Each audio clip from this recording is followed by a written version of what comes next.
One drill, called Amalgam Virgo, was conducted on June 1st and 2nd, 2001, and simulated successful terrorist attacks. Its purpose was to focus on unconventional threats, including an airborne hijacking.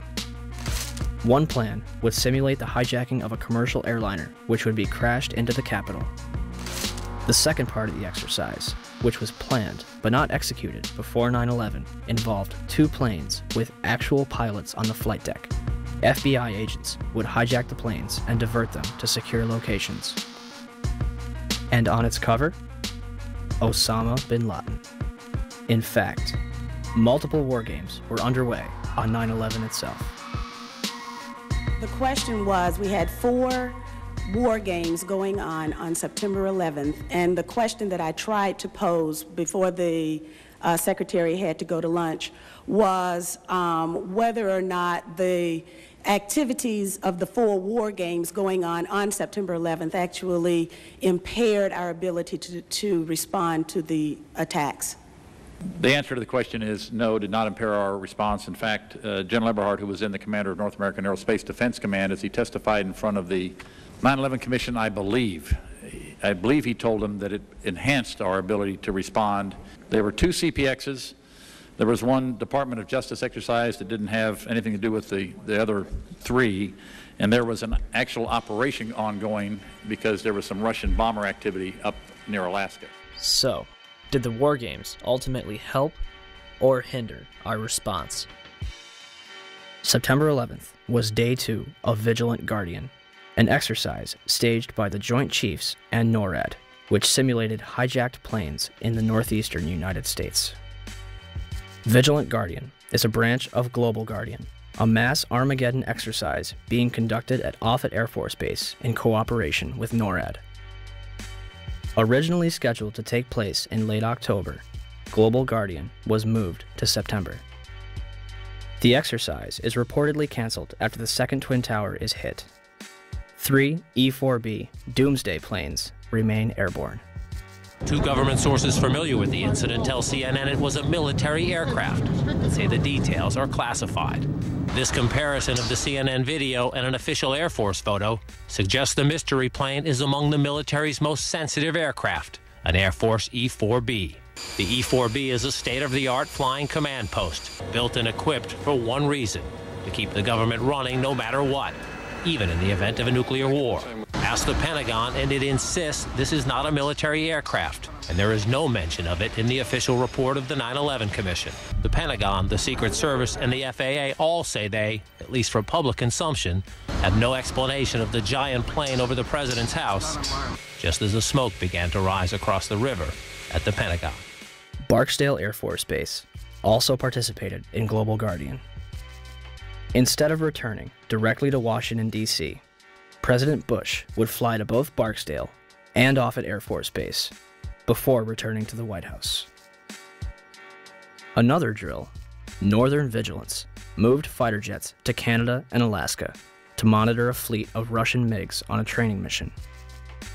Northern Vigilance also placed inputs onto military radar screens, also referred to as phantoms. Inputs are simulated errant aircraft, which appear real to those participating in the exercise. We fought many phantoms that day. 3 F-16s from Andrews Air Force Base, located 15 miles from the Pentagon, are flown 180 nautical miles away for a training mission in North Carolina. Fort Belvoir, an Army base 10 miles south of the Pentagon, is preparing for an exercise intended to test security in case of a terrorist attack. Employees in the Office of Emergency Management on the 23rd floor of World Trade Center Building 7 continue preparations for Tripod, a biological attack drill scheduled for September 12th. Finally, the National Reconnaissance Office in Virginia begins a drill at 8:45, conducted by a team from the CIA, in which a plane crashes into their building. Also, a number of war games were being conducted that have yet to be fully disclosed. Ask about the war games that were planned for 9/11. Commissioner Gorelick. Could you please be quiet? We have only a few minutes with General Myers. I'd like to ask a question. General Myers, the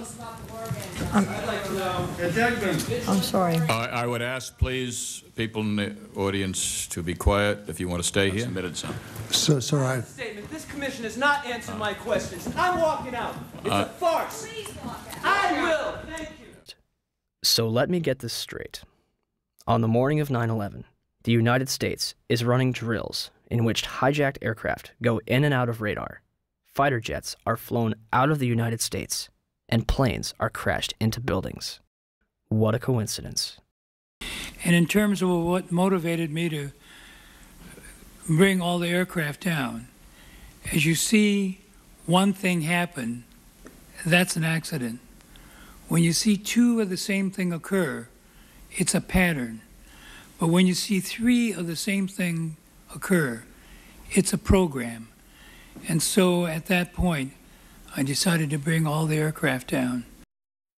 And so, at 9:45, all airborne planes were forced to land.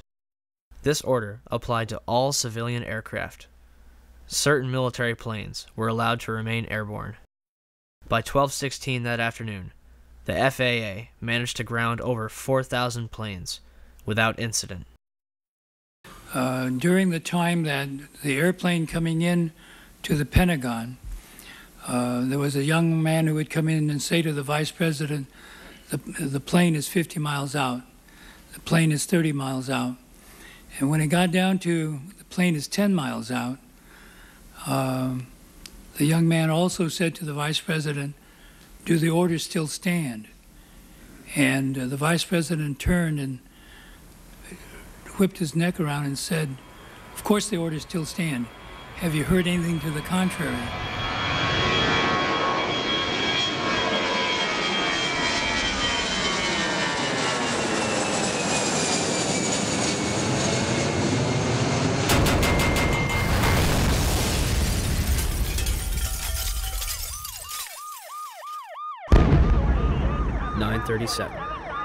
Arlington, Virginia. American Airlines Flight 77 allegedly crashes into the ground floor of the Pentagon. Pentagon authorities will deny that the building had anti-aircraft defense. The FBI arrives within minutes, and the site is declared a federal crime scene, becoming their exclusive responsibility. With the help of civilians, they comb the Pentagon lawn for debris, and within 24 hours, they had confiscated every known video of the attack. Pentagon officials initially denied that any of their cameras captured the event. However, on March 7, 2002, 5 images taken by a security camera from across the heliport are released. For years, these 5 frames were the only public footage of the Pentagon attack. This would change on October 14, 2004, when Scott Bingham would file a Freedom of Information Act lawsuit requesting videotapes that captured the impact of Flight 77. Special Agent Jacqueline McGuire of the FBI located a CD-ROM that contains copies of 2 time-lapse recordings made by security cameras, released on March 16, 2006. A video taken from a Citgo gas station, which is open only to Pentagon employees, released on September 15, 2006. And the Doubletree Hotel in Arlington, Virginia, released on December 7, 2006. Agent McGuire concluded that the FBI possessed 85 videotapes that might be potentially responsive. As of this date, we have no clear images of what happened at the Pentagon on the morning of 9/11. The official story goes as such.